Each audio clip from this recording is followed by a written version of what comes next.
Hi there, this is H.Victoria, Hargro Atkerson. I'm an author and a writer, and we are coming up on the Martin Luther King I Have a Dream speech anniversary. This is a remarkable piece of writing, so this is what we all hope to do, to write something really magnificent that will be observed and recognized for years and years to come. This man was a prolific writer. So please take a look at it over the next couple of weeks. Um, we will be able to get a sense of what this movement was all about. The civil rights movements of the 50s and 60s were very exciting times. So for the first time, we were actually making amazing progress into how to eliminate oppression and discrimination in this country. So it was very exciting to be out there demonstrating and doing sit-ins and marching with Martin Luther King, Stokely Carmichael, and just it was just a magical time. So, in order for you to get a gist of what that era was all about, I want you to take a look at my two novels, which was written with that period of time in mind and how that movement affected individuals in the story.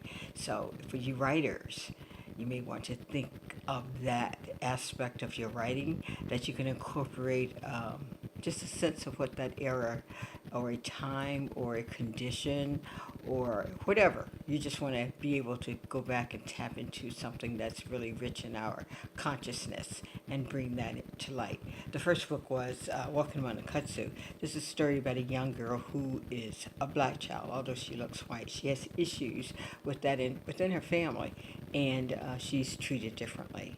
So, but she grew up to be a force within her community, and in helping out with the movement, we see her as one of the people who goes to the March on Washington, and she hears this speech. So take a look at this. This is really great. The other story I want you to take a look at is Buttermilk Bottom, because this story starts in the 50s and goes until the mid 60s. It talks about the last 10 years of this neighborhood's lifespan, and exciting because this is one of the first places that blacks were allowed to live in after slavery, and for years and years it was in continuous occupation, and a lot of times the people who lived there had always lived there. Generations and generations of people lived in Buttermilk Bottom, and they did not move out.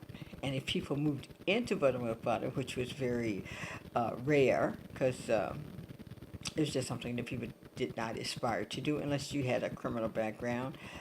For some reason, you wanted to hide out and didn't want people to find you. You went to places like this.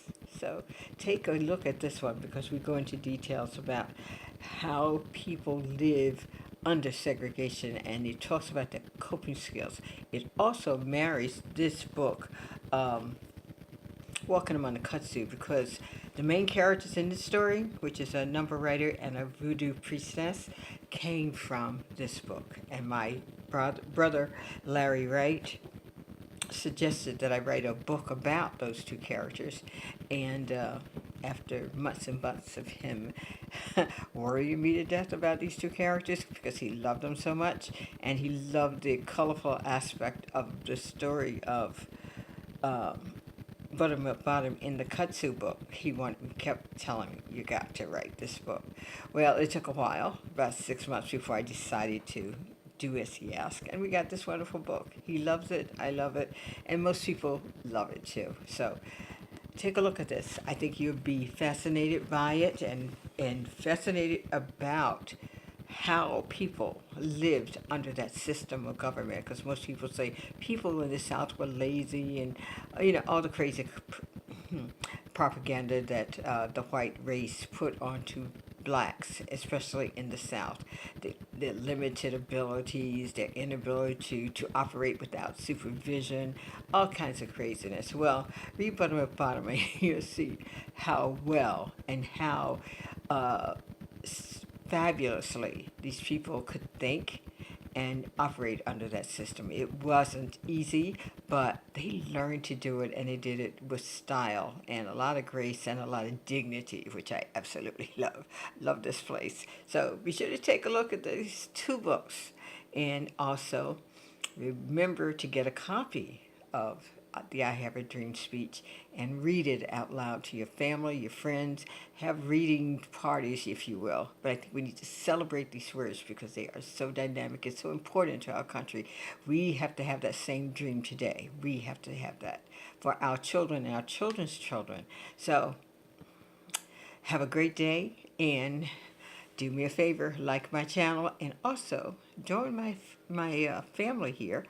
And you do that by, which is free, by pushing the red button that says subscribe. So have a great day. Love someone special, and most of all, love to you.